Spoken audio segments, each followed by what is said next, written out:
सत्संग से सोधी आवे, नहीं जीव 84 में जावे। सत्संग से सोधी आवे नहीं जीव। और यहाँ के लोकल हॉस्पिटल के डॉक्टरों ने मना कर दिया है कि आप जाइए ऑल इंडिया इंस्टीट्यूट दिल्ली में।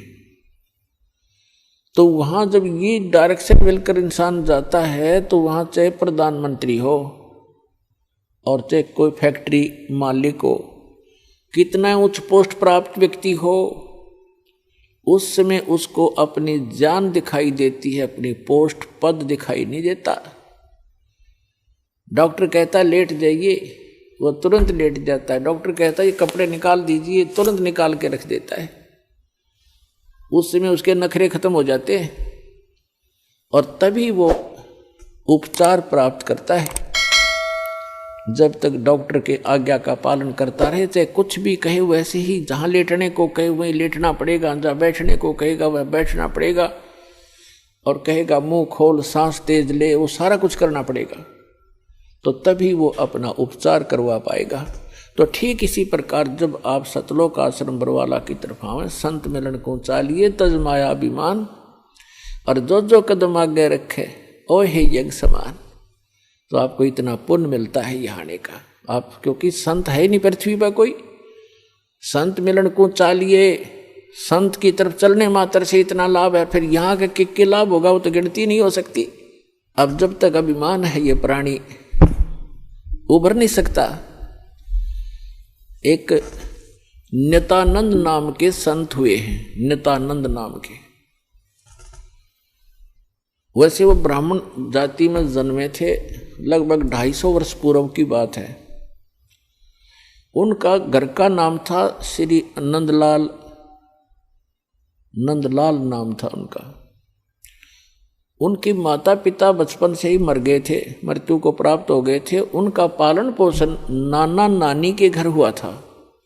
उनके नाना जी जो थे, नंदलाल जी के नाना जी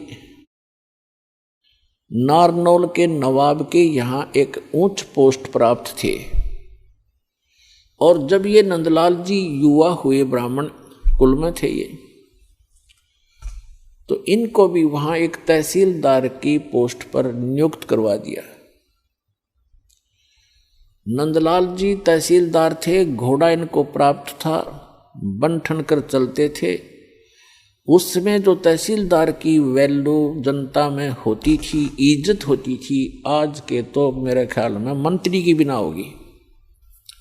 नंदलाल जी का विवाह हो गया था, संतान प्राप्ति अभी हुई नहीं थी। अब कहते हैं ना जाने कब भाग्य उदय हो जाता है प्राणी का।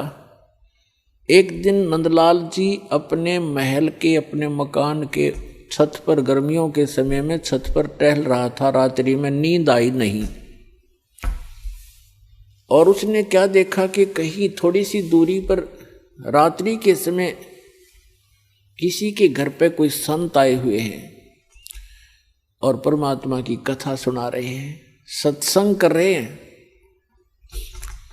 अपन आत्माओं पिछले जब से होते हैं पूर्ण हंस मुराद, ये पिछले संस्कार होते हैं जो आदमी परमात्मा की तरफ आत्मा आकर्षित होती है।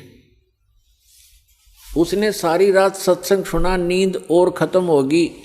कुछ तो परमात्मा की दया उस पर हुई कि वैसे नेचुरल नहीं आई नींद, और वो ज्ञान सुना, वो सत्संग सुना कि मनुष्य जीवन किस लिए प्राप्त होता है, इसको हम कैसे व्यर्थ कर रहे हैं। चाहे प्रधानमंत्री बन जा, यदि भक्ति नहीं है तो व्यर्थ है ये जीवन इसका। अगम निगम को खोज ले बुद्धि विवेक विचार, उदय अस्त का राज मिले तो बिन नाम बेगार। सत्संग के अंदर ये ज्ञान कराया जाता है कि जैसे कोई भी राजा बना है तो अपने पुण्य कर्मों से बना है, और भक्ति नहीं करता वो प्राणी अपने पुण्यों को, जो पूर्व जन्म के संग्रहित पुण्य हैं, उसके भाग्य में डिपॉजिट करके भेज रखा भगवान ने। उनको नाश ही कर रहा है, उनको खर्च रहा है। वो अब भविष्य की कमाई नहीं कर रहा है, भविष्य के लिए कुछ आगे का डिपॉजिट नहीं कर पा रहा है, केवल खर्च ही कर रहा है। परमात्मा क्या बताते हैं, अगम निगम को खोज ले बुद्धि विवेक विचार, उदय अस्त का राज मिले तो बिन नाम बेगार। पुराने समय की बात है, अब बातें याद आती हो पिछली कथाएं। एक 3 व्हीलर वाला था, बड़ा 3 व्हीलर जो पहले पेट्रोल के चले थे, हमारे गांव से और लाखन माजरा एक गांव है वहां तक 3 व्हीलर चला करते थे 2। उनमें से एक नहीं आया। एक दिन दूसरे ने पूछा कि कल क्या कारण हुआ, पहुंचे नहीं। तो उस 3 व्हीलर वाले ने बताया कि कल मैं बेगार में फंस गया था। बेगार क्या होती थी कि पहले पुलिस वालों के पास ये मोटर गाड़ियां नहीं होती थी, वो किसी भी जीप वाले को या किसी टेम्पू वाले को, वो 3 व्हीलर वाले को या 4 व्हीलर वाले को सामने खड़ा कर लेते थे थाने के आगे। कहीं रेड मारनी हो, किसी प्रकार की कोई भी उन्होंने कहीं जाना होता था क्षेत्र में, तो उन्होंने पकड़ लिया पुलिस वालों ने, और सारा दिन उसको टिकने नहीं दिया। को 20 गांवों के अंदर पहुंचे, इधर उधर गए, और तेल भी उस 3 व्हीलर वाले ने अपने पल्ले से डलवाया, अपनी जेब से। तेल भी उसने अपनी जेब से डलवाया, और सारा दिन मनमाने 200 से 300 किलोमीटर का क्षेत्र तय कर दिया।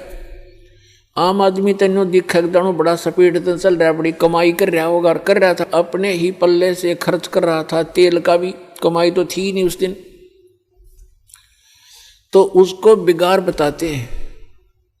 तो 3 व्हीलर वाले ने बताया कि मैं ऐसे ऐसे कल पुलिस का फंस गया था बिगाड़ में, और 200 रुपये का पेट्रोल अपनी जेब से फूंक का आया, कल कुछ चवन्नी मिली नहीं। उस समय के 200 रुपये, आज के 20,000 रुपये, इतना।